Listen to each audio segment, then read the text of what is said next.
አይተውኝ ሳያውቁ ሳወራ ነው የሚለዩኝ። በፊት በምሰራበት አዳማ ናዝሬት እያለሁ ሰርከስ ውስጥ ሰራ ነበርና ሰርከስ ውስጥ የምንሰራው አብዛኛው የተለያየ ብሔረሰቦች ነው እና እዛም አብሬ ገና ልጅ ነን እንግዲህ ካደግንበት ጀምሮ ነው ብሔረሰብ ነገሮች እዛ መስራት የለመድን ነው። ድምጽህ በጣም ለየት ያለ ከለር አለው እና ምን የምትጠቀመው ነገር አለ ወይ?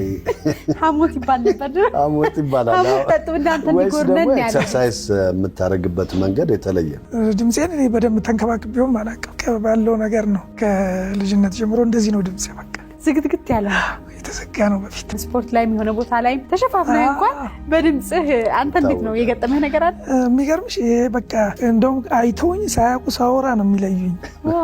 ልክ ሳወራ እንዴ ብለው ነው የሚያዩኝ። አብዛኛውን ያው ግጥምና ዜማ ከሰው ነው የምወስደው። ግን በሀሳብ ደረጃ እንደዚህ አይነት ስራ በሰራ ብዬ ያው ያሉትን ሰዎች መርጣለሁ ያን ነገር እንጂ ያው ብዙም አይደለሁም። ጥምቀትን ጎንደርን 1 4 5 ጊዜ ይጃለሁና በጣም ይለይብኛል። እንዴት እንደሆነ አላውቅም። በጣም ደስ ይላል። በቃ እምነቱ ያለው የሰው ለእምነቱ ያለው ነገር በጣም ይለያል። የ16ኛው ክፍለ ዘመን ይመስለኛል።